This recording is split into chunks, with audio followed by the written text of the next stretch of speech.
नमस्कार, मैं हूं आपके साथ हिमानी नैथानी। खबरों के सफर में आगे बढ़ेंगे और आइए फटाफट खबरों के सफर की शुरुआत करते हैं सुपरफास्ट न्यूज में। शीना वोरा हत्याकांड में हर रोज नए खुलासे हो रहे हैं। इस मामले में आज पुलिस को कई अहम जानकारियां हाथ लग सकती हैं। कोलकाता से गिरफ्तार इंद्राणी के दूसरे नंबर के पति संजीव खन्ना को देर रात पूछताछ के लिए मुंबई लाया गया। संजीव खन्ना को आज बांद्रा कोर्ट में पेश किया जाएगा। पुलिस के मुताबिक संजीव खन्ना वारदात के दिन इंद्राणी और उसके ड्राइवर श्याम राय के साथ कार में ही मौजूद थे। गुरुवार को संजीव खन्ना ने पुलिस को बताया कि 24 अप्रैल 2012 को जब वो मुंबई इंद्राणी के साथ जा रहे थे तब उन्होंने शीना की लाश कार में देखी थी। मुंबई पुलिस कमिश्नर ने भी उम्मीद जताई है कि इस मामले में आरोपी संजय खन्ना से पूछताछ अहम साबित होगी। शीना हत्याकांड में ड्राइवर श्याम राय के कबूलनामे के बाद ही मुंबई पुलिस ने इंद्राणी और उसके दूसरे पति संजीव खन्ना को गिरफ्तार किया था। हालांकि आरोपी ड्राइवर की पत्नी का कहना है कि उसका पति बेकसूर है। श्याम राय की पत्नी का दावा है कि वारदात की रात उसका पति घर पर ही था। शीना की हत्या की वजह जानने के लिए गुरुवार को दिन भर मुंबई पुलिस ने मुख्य आरोपी इंद्राणी समेत मामले से जुड़े लोगों से पूछताछ की। सूत्रों के मुताबिक पुलिस की पूछताछ में इंद्राणी मुखर्जी ने कबूल किया है कि उसी ने शीना की हत्या की है। इंद्राणी ने कहा कि उसने शीना की हत्या इसलिए की क्योंकि उसकी शादी तोड़वाना चाहती थी और इसलिए उससे डर गई थी। इंद्राणी का कहना है कि वो शीना से जरा भी खुश नहीं थी। शीना ने माँ बेटी के रिश्ते के बारे में पीटर को बताने की कोशिश की थी। वो अपनी सीमाएं लांघने लगी थी। वो पीटर के करीब जाने की कोशिश में थी। शीना के इस रवैये से वो खुद को ठगा हुआ महसूस कर रही थी। वो चेतावनी के बावजूद नहीं मानी थी। शीना हत्याकांड में ड्राइवर श्याम राय के कबूलनामे के बाद ही मुंबई पुलिस ने इंद्राणी और उसके दूसरे पति संजीव खन्ना को गिरफ्तार किया था। हालांकि आरोपी ड्राइवर की पत्नी का कहना है कि उसका पति बेकसूर है। श्याम राय की पत्नी का दावा है कि वारदात की रात उसका पति घर पर ही था। मैं आपको बता रही हूँ कि मेरे पति अंधेरे से डरते हैं, पहली बात तो ये है। दूसरा, वो एक लेडीज से बात करने को भी शर्माते हैं। पुलिस का ये भी कहना है कि इस पूरे काम को अंजाम मतलब हत्या को अंजाम देने के लिए उन्हें मोटी रकम मिली थी। अगर आज मुझे रकम दी जाती थी या मेरे पति को, तो हम लोग झोपड़पट्टी में नहीं रहते थे, कहीं जाके फ्लैट में बह जाते थे हम लोग। आपके पति के पास से एक पिस्तौल भी मिला है। नामुमकिन है, मुझे नहीं मालूम है ये सब बात। शीना की हत्या का खुलासा होने के बाद उसके नाना और इंद्राणी मुखर्जी के पिता उपेंद्र वोरा पहली बार मीडिया में सामने आए। उन्होंने इस बात से इनकार किया कि वो शीना के पिता हैं। उपेंद्र वोरा का कहना है कि सिद्धार्थ दास ही शीना के असली पिता हैं। ये सवाल तब उठा जब शीना वोरा के बर्थ सर्टिफिकेट में पिता के नाम की जगह नाना उपेंद्र वोरा और मां की नाम की जगह नानी दुर्गा रानी वोरा का नाम लिखा मिला। शीना मर्डर मिस्ट्री में उनके लिव इन पार्टनर और स्टार इंडिया के पूर्व सीईओ पीटर मुखर्जी के बेटे राहुल मुखर्जी ने खुलासा किया है कि हत्या के वक्त शीना गर्भवती थी। पूछताछ में राहुल ने यह भी कहा है कि वो दावे के साथ नहीं कह सकते कि शीना के गर्भ में किसका बच्चा पल रहा था। राहुल मुखर्जी से मिली जानकारी के बारे में जब जांच अधिकारियों ने इंद्राणी से पूछताछ की तो इंद्राणी ने भी शीना के गर्भवती होने की पुष्टि की। गुवाहाटी में मुंबई पुलिस की पूछताछ के दौरान मिखाइल बोरा ने खुलासा किया है कि इंद्राणी उसे ब्लैकमेल कर रही थी और कोलकाता आने के लिए लगातार दबाव बना रही थी। मिखाइल के मुताबिक शीना के बारे में ज्यादा पूछने पर इंद्राणी ने जेब खर्च बंद करने की धमकी दी थी। पूछताछ में मिखाइल ने दावा किया था कि उसको हत्या का मकसद पता है और उसके पास इंद्राणी के खिलाफ सबूत भी हैं। मिखाइल के मुताबिक उसके पास फोटो और फोन की रिकॉर्डिंग मौजूद है जिसमें शीना और पीटर के बीच की बातचीत दर्ज है। स्टार इंडिया के पूर्व सीईओ और इंद्राणी मुखर्जी के पति पीटर मुखर्जी ने IBN 7 से बातचीत में खुलासा किया है कि उन्हें इस बात का जरा भी इल्म नहीं था कि इंद्राणी अपने पूर्व पति संजीव खन्ना से लगातार संपर्क में थी। पीटर के मुताबिक शीना के बारे में पूछताछ पर इंद्राणी ने कहा था कि वो अमेरिका चली गई। पीटर के मुताबिक उसके पास कोई वजह नहीं थी कि वो अपनी पत्नी इंद्राणी की बात ना माने। स्टार न्यूज की पूर्व सीईओ रही रवीना राज कोहली का कहना है कि इंद्राणी मुखर्जी बहुत महत्वाकांक्षी थी। पीटर के बारे में उन्होंने कहा कि वो साफ दिल के इंसान हैं। रवीना इंद्राणी और पीटर दोनों के साथ काम कर चुकी हैं। वो समझ बैठी थी कि मैं मिसेस पीटर मुखर्जी बन गई हूँ तो मैं स्टार की सीईओ बन गई हूँ। उनका वही एटीट्यूड रहता था, वो हर चीज़ में दखल देती थी, बहुत ज़्यादा इन्वॉल्व हो गई थी सीनियर मैनेजमेंट में। एट वन पॉइंट बहुत केओस हो गया था।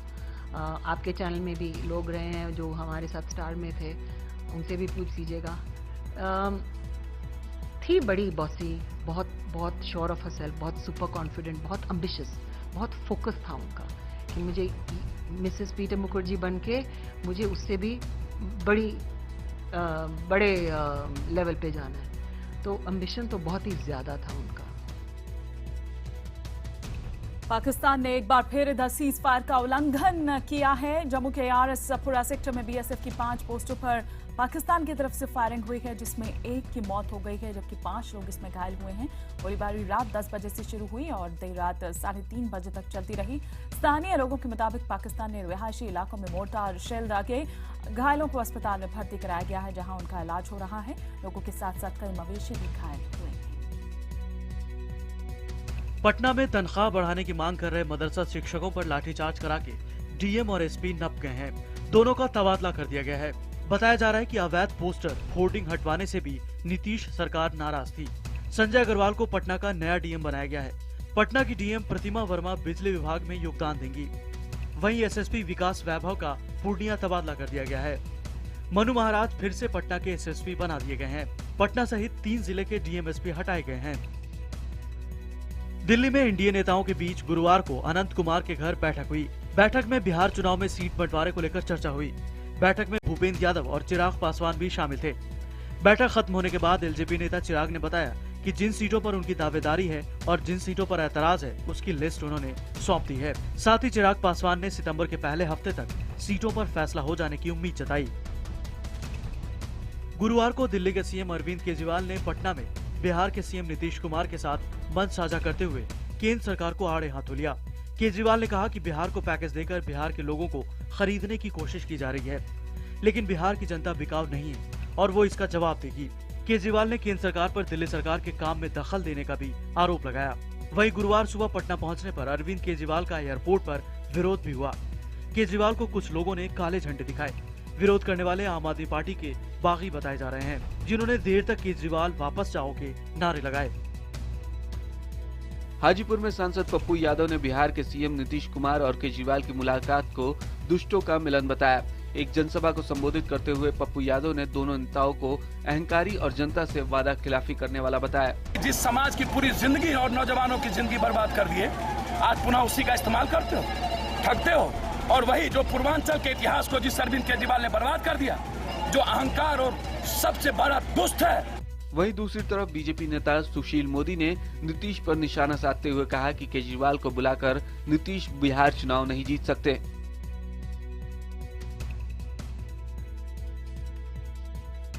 समस्तीपुर के दलसिंह सराय में अस्पताल के पास कचरे के ढेर में करीब 5 दर्जन मतदाता पहचान पत्र मिले हैं। मामला सामने आने के बाद लोगों ने प्रशासन पर लापरवाही का आरोप लगाया है। वहीं अधिकारियों ने जांच के आदेश देते हुए दोषियों के खिलाफ सख्त कार्रवाई की बात कही है। गुजरात में पाटीदार आंदोलन के बाद भड़की हिंसा की आग अब ठंडी पड़ने लगी है। समीक्षा के बाद प्रशासन एक-एक करके इलाकों से कर्फ्यू हटा रहा है। हालांकि अभी भी बड़ी संख्या में वहां सैनिक और अर्धसैनिक बल तैनात हैं। इस बीच गुजरात हाईकोर्ट ने पुलिस कार्रवाई को गंभीरता से लेते हुए अहमदाबाद पुलिस कमिश्नर को निर्देश दिया है कि इस पूरे मामले की जांच करवाएं और 2 हफ्ते के भीतर रिपोर्ट अदालत में पेश की जाए। वहीं संभावना जताई जा रही है कि पाटीदार समाज के नेता हार्दिक पटेल आज दिल्ली आ सकते हैं।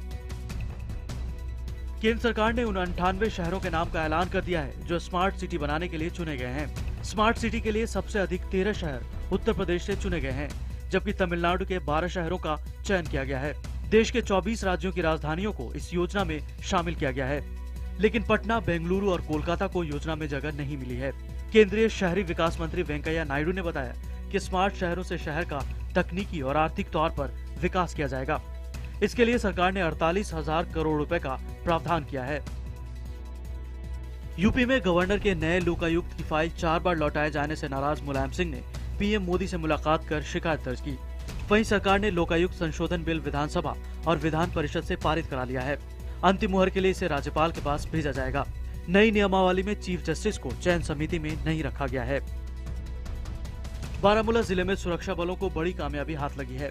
नौगाम में मुठभेड़ के दौरान सुरक्षा बलों ने एक आतंकी को जिंदा पकड़ा है। सूत्रों के मुताबिक पकड़े गए आतंकी का नाम सज्जाद उर्फ अबू उबैद है, जिसकी उम्र करीब 22 साल बताई जा रही है। शुरुआती पूछताछ में सज्जाद ने अपना ताल्लुक पाकिस्तान के मुजफ्फरगढ़ इलाके से बताया। सज्जाद को श्रीनगर लाया जा रहा है, जहां सेना और पुलिस के अलावा खुफिया एजेंसियां उससे विस्तृत पूछताछ करेंगी। उत्तरी कश्मीर में करीब 20 घंटे लंबी चली मुठभेड़ में सज्जाद के 4 साथी मारे गए हैं, जो लश्कर के बताए जा रहे हैं। अगस्त के शुरुआती दिनों में उधमपुर हमले में पकड़े गए मोहम्मद नवेद के बाद ये दूसरी गिरफ्तारी है। कांग्रेस उपाध्यक्ष राहुल गांधी के जम्मू कश्मीर के दौरे का आज तीसरा और अंतिम दिन है। राहुल गांधी सुबह ले जाएंगे। लेह में दिन भर के कार्यक्रमों में शामिल होंगे। इसके बाद वो दिल्ली रवाना हो जाएंगे। इससे पहले गुरुवार को बारामूला और पुलवामा में राहुल ने मोदी सरकार पर निशाना साधा। राहुल गांधी ने पीडीपी पर निशाना साधते हुए कहा कि चुनाव से पहले पीडीपी ने कहा कि हमें वोट दीजिए, हम बीजेपी से लड़ेंगे, और चुनाव बाद पीडीपी ने क्या किया ये सब देख रहे हैं। राहुल ने कहा कि यहाँ आकर उन्हें खुशी होती है, लेकिन यहाँ के हालात देखकर दुख होता है। वन रैंक वन पेंशन के मुद्दे पर पूर्व सैनिकों का धरना जारी है। सूत्रों के मुताबिक हर साल पेंशन बढ़ोतरी के मुद्दे पर पूर्व सैनिकों और सरकार के बीच गतिरोध बरकरार है। वहीं सरकार की ओर से 5 साल में एक बार पेंशन बढ़ोतरी का प्रस्ताव रखा गया है। गुरुवार देर शाम पूर्व सैनिकों के एक प्रतिनिधि मंडल ने सेना अध्यक्ष से मुलाकात की। हालांकि प्रधानमंत्री के प्रधान सचिव ने उन्हें मुलाकात के लिए बुलाया था, लेकिन किसी वजह से ये मुलाकात नहीं हो सकी। आंदोलन कर रहे पूर्व सैनिकों का कहना है कि आज के इंतजार के बाद वो अपना आंदोलन तेज कर देंगे। दूसरी तरफ भूख हड़ताल पर बैठे 2 पूर्व सैनिकों मेजर प्यारचंद राणा और हवलदार साहब सिंह की हालत बिगड़ने पर दोनों को अस्पताल ले जाया गया है। माना जा रहा है कि मोदी सरकार आज वन रैंक वन पेंशन का ऐलान कर सकती है। झुंझुनू में वन रैंक वन पेंशन की मांग को लेकर पिछले 75 दिन से जिला कलेक्ट्रेट के बाहर धरने पर बैठे पूर्व सैनिकों ने विजय दिवस समारोह के बहिष्कार का ऐलान किया है। धरने पर बैठे पूर्व सैनिकों ने साफ कहा है कि 1965 युद्ध के 50 साल पूरे होने पर आज मनाए जाने वाले विजय दिवस का वो बहिष्कार करेंगे। पूर्व सैनिकों का कहना है कि आज अगर उनकी बात नहीं मानी गई तो वो अपना आंदोलन और तेज कर देंगे। साथ ही 29 अगस्त को अपनी मांगों के समर्थन में विशाल रैली का भी आयोजन करेंगे। गुरुवार को हाउस टैक्स लगाए जाने को लेकर हुई बैठक में हंगामे के बाद बैठक को बीच में ही रद्द कर दिया गया। दरअसल नगर निगम की बैठक में कांग्रेस और बीजेपी के कार्यकर्ता आपस में भिड़ गए, जिसके बाद मीटिंग को बीच में ही रद्द करना पड़ा। बता दें कि केंद्र के अधीन आने वाले चंडीगढ़ प्रशासन ने हाल ही में हाउस टैक्स का ऐलान किया है, जिसके खिलाफ कांग्रेस पार्षद मीटिंग में काले बैनर लेकर पहुंच गए। बीजेपी पार्षदों ने इन बैनरों को छीनने की कोशिश की, जिसे लेकर दोनों पक्षों में जमकर हंगामा हुआ। उदयपुर में युवक और होमगार्ड के जवान के बीच मारपीट का एक वीडियो सामने आया है। बताया जा रहा है कि उदयपुर में होमगार्ड का यह जवान युवक को परेशान कर रहा था, जिससे गुस्साए युवक ने जवान की पिटाई कर दी, जिसके बाद होमगार्ड के जवान ने युवक को अपनी बाइक से कुचलने की भी कोशिश की। घटना उदयपुर के चिकलवास इलाके की बताई जा रही है। बताया जा रहा है कि पैसों के लेन देन को लेकर दोनों के बीच विवाद हुआ था। युवक ने होमगार्ड पर परेशान करने और पैसों की मांग करने का आरोप लगाया है। हालांकि अभी तक दोनों ओर से केस नहीं दर्ज कराया गया है। इंदौर में घर से अपनी बेटी को लेने के लिए निकली कविता रैना नाम की महिला को अगवा करने के बाद हत्या कर उसके शव को 6 अलग अलग टुकड़ों में प्लास्टिक की 2 बोरियों में बंद कर नाले में फेंक दिया गया। पुलिस की जांच में खुलासा हुआ है कि इलेक्ट्रॉनिक कटर से महिला के शव को टुकड़े किए गए हैं। महिला के पति के मुताबिक कुछ दिन पहले कविता रैना का एक युवक से विवाद हुआ था, जिसकी कविता ने सड़क पर ही पिटाई कर दी थी और राहगीरों से भी पिटवाया था। पुलिस को शक है कि शायद इसी का बदला लेने के लिए महिला को मौत के घाट उतार दिया गया हो। पुलिस को एक सीसीटीवी फुटेज मिली है। अब पुलिस इसकी जांच कर रही है। मुजफ्फरनगर में एक नाबालिग लड़की के साथ गैंगरेप का मामला सामने आया है। बुढ़ाना क्षेत्र में नाबालिग लड़की के साथ पड़ोस के ही कुछ लड़कों ने डरा धमकाकर गैंगरेप किया। लड़की ने परिजनों को सारी बात बताई तो परिजनों ने एक ही बिरादरी का होने की वजह से विवाह का प्रस्ताव रखा, लेकिन आरोपी युवक इस शादी से मुकर गया। इसके बाद मामला पुलिस के सामने पहुंचा। पुलिस ने लड़की का मेडिकल कराकर कार्रवाई शुरू कर दी है। वहीं पीड़िता का आरोप है कि आरोपी का चाचा खुद को पत्रकार बताकर मामले में फैसले का दबाव बना रहा है। श्रीलंका के खिलाफ आज से भारत का तीसरा अंतिम टेस्ट मैच शुरू होगा। टीम इंडिया के पास 22 साल बाद लंका फतह करने का मौका। आत्मविश्वास से उतरेगी विराट सेना। दुनिया के सबसे तेज धावक यूसेन बोल्ट ने 200 मीटर की रेस के फाइनल में जीत हासिल कर ली। बोल्ट ने सिर्फ 19.55 सेकंड्स में 200 मीटर रेस पूरी की और गोल्ड मेडल पर कब्जा जमाया। वहीं अमेरिका के गैथलेन बोल्ट को पछाड़ने में नाकाम रहे। उन्होंने 19 मिनट 74 सेकंड में इस रेस को खत्म किया। टीम में 17 साल के वेटरन 200 मीटर रेस में जीत के बाद यूसेन बोल्ट ट्रैक से हटकर मैदान के किनारे प्रशंसकों से हाथ मिला रहे थे और रेस देखने आने के लिए प्रशंसकों का शुक्रिया अदा कर रहे थे। सेगवे पर इस पूरी घटना को एक कैमरामैन यूसेन बोल्ट के पीछे से कैद कर रहा था। तभी अचानक से सेगवे का संतुलन बिगड़ा और कैमरामैन बोल्ट से जाकर भिड़ गया, जिससे बोल्ट का संतुलन बिगड़ा और वो गिर पड़े। बोल्ट के पैर में चोट भी आई। हालांकि उन्होंने कैमरामैन की इस हरकत का बुरा नहीं माना और मजाक करते हुए आगे बढ़ गए। चीन में एक 17 साल के वेटर ने अपने कस्टमर के सिर पर उबलता हुआ पानी डाल दिया। महिला ने रेस्टोरेंट में खाने को लेकर शिकायत की थी। गर्म पानी की वजह से महिला काफी हद तक जल गई है। अमेरिका के मोरेटा में अब बुधवार को लाइव टीवी ब्रॉडकास्ट के दौरान एक रिपोर्टर और कैमरामैन को गोली मारकर हत्या करने वाले व्यक्ति की भी गोली लगने की वजह से मौत हो गई। वह चैनल का एक रिपोर्टर था जिसे 2 साल पहले नौकरी से निकाल दिया गया था। इराक के किरकुक प्रांत के एक गांव को कुर्दिश पेशमर्गा फोर्स ने इस्लामिक स्टेट के आतंकियों से आजाद करा लिया है। गांव को आए इस आतंकियों से छुड़ाने की कोशिश में 6 सैनिकों की मौत हो गई जबकि 19 घायल हो गए। अमेरिका के एरिजोना में मॉनसून में धूल भरी आंधी चल रही है। आंधी बिल्कुल दीवार की तरह नजर आ रही है जिसे हबूब्स के नाम से जाना जाता है। हबूब्स केवल एरिजोना, सहारा मरुस्थल और मध्य पूर्व के कुछ इलाकों में ही नजर आते हैं।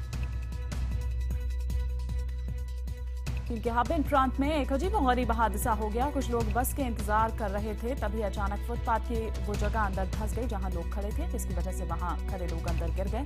बताया जा रहा है कि घटना में 4 लोगों को चोट आई। जेल से छुट्टी मिलने के बाद अभिनेता संजय दत्त आज हाजिरी लगाने खार पुलिस स्टेशन पहुंचे। 1993 मुंबई बम धमाकों में 5 साल की सजा काट रहे एक्टर संजय दत्त 30 दिन के पैरोल पर यरवडा जेल से बाहर आ गए। कपिल अपने show comedy nights with Kapil पर मोदी को बुलाना चाहते हैं। कपिल का यह मानना है कि मोदी बहुत दिलदार इंसान है और वो जरूर उनका इनविटेशन स्वीकार करेंगे।